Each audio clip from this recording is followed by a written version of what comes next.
Ooh, look at the digs. This is pretty nice. Ah, you can't figure out the light apparently. No, it's not as bright as I thought it would be.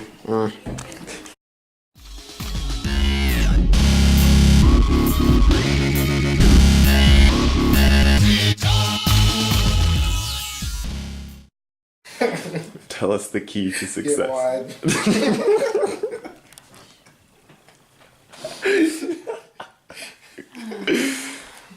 Do you agree with this knowledge? So, who are we talking to right now? My name is Tim Vermillion, aka LooseLace. Funny story, actually got into dance similar to, I guess, somebody else in our career. I think they had said they were watching a group named Dragon House. I was really into dubstep at the time and came across people actually dancing to it, which I thought was crazy. There was all these random sounds and stuff, and I was like, how are people able to dance to this? And came across a guy named Nonstop, a member of Dragon House, and at this time he had this crazy video, millions and millions of views. I finally saw it late, I think, and then I was like, wow, this is amazing. He was doing reverses and things. It was blowing my mind. I was just like, can people actually do moves like this? So Should be illegal. it should be illegal. But no, like ever since then, I'm just like, well, I'm gonna learn how to do this. This looks awesome. This is amazing. And I've always had a respect for dance, but I've never actually been able to dance. I was the guy that, like, the only black kid in school that couldn't dance type of deal. Was kind of funny. Oh, So, yeah. man. Well, so let's go on, let's keep it on the dance topic. So tell us a little bit about your style, Mr. LooseLace. Okay, cool. Well, my style has a lot to do with styles within styles. So it's all part of popping, the style popping, but I like to do something called waves, isolations, and robotics. Those three things kind of combined is what I would say my style consists of, and getting in what they call shapes, and that's body positions that are awkward. So I like getting into weird body positions. So I guess they would call that weird shapes. So now, would you correlate? You said isolation, robotics, and waving. Would you say one could be its own style without the other, or do you think how do they all correspond together in your opinion? Well, they fuse good together, but I think each one could almost be its own style. I know they actually have battles. They're called Jack of all trade battles, and they'll isolate each different subsection within a section, and they'll have to use just that subsection to, like, defeat or beat their other person. So each one can be its own style. Like, people figure out how to make them their own styles, but it's hard. It's good for training, but I like kind of adding them all together, kind of making my own little deal out of it. So Right on, right on. Now, I'm sure a lot of our viewers and listeners, we're all here to watch dance, but let's hear a little bit about what is Tim Vermillion outside of the world of dance. Let's isolate Tim Vermillion. Let's leave the LooseLace aside. Who are you outside of the dance realm? cool.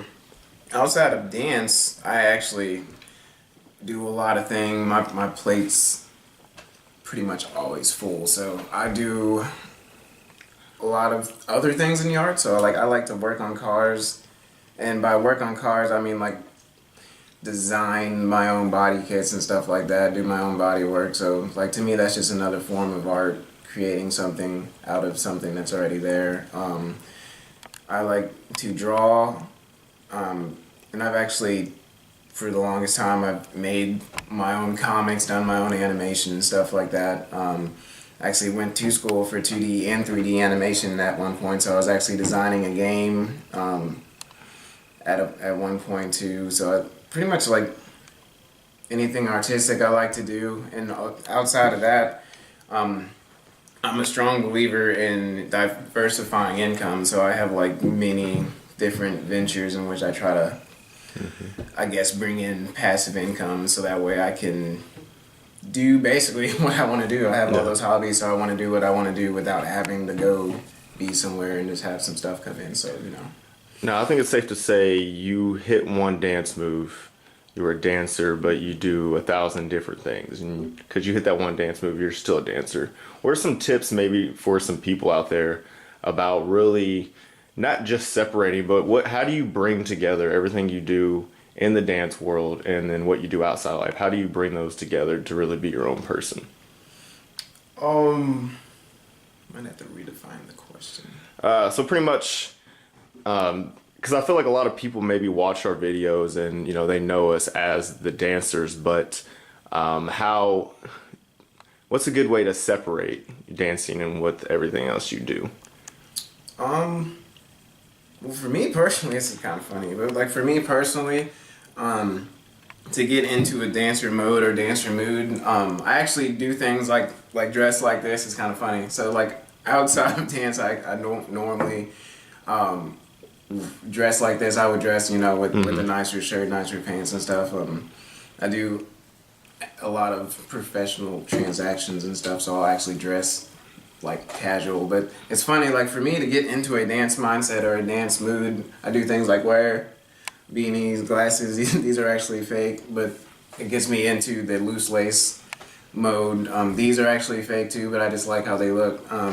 So it's funny, as a business professional, I don't want holes in my ears, and as a business professional, this doesn't exactly look nice across the table. So actually, I guess, created a character for my dancing. So like it used to be Prado G, which I transferred into LooseLace because as Prado G, I was like so absorbed in dance, trying to be the best, and it just wasn't fun anymore. It took the fun out of dance. So I was like so busy trying to be the best and beat everybody, and nobody's gonna be better than me.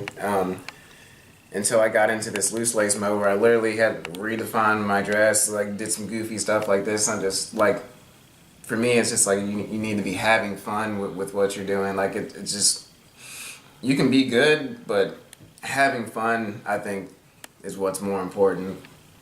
Gets your mind. That's actually really good answers. Yeah. Exactly what I was pretty much looking for. Just to give people, that idea of, the difference in our mindset. So I guess that kind of brings up my next question.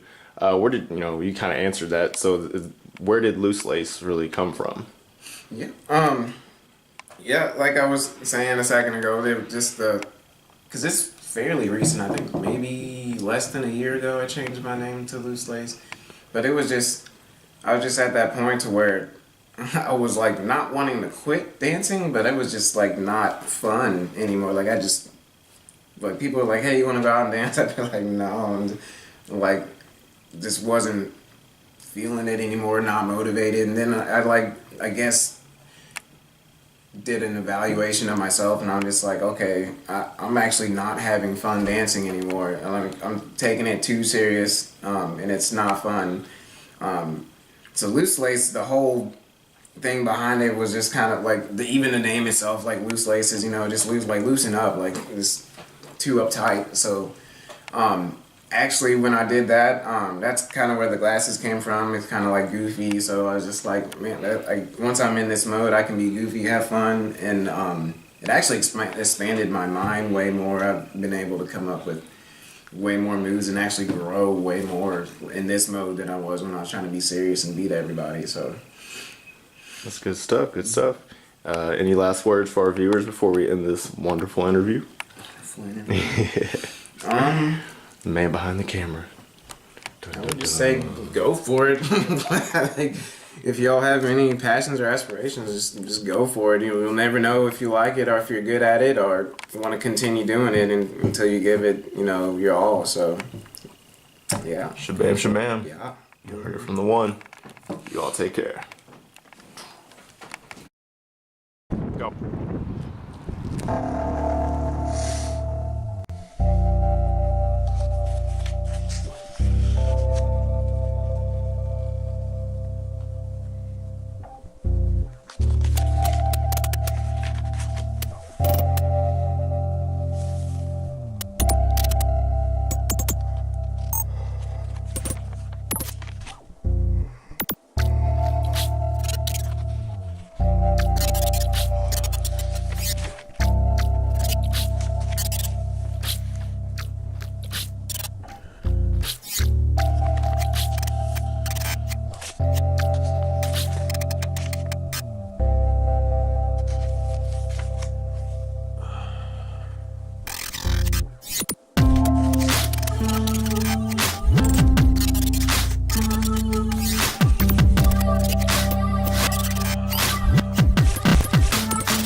Yeah.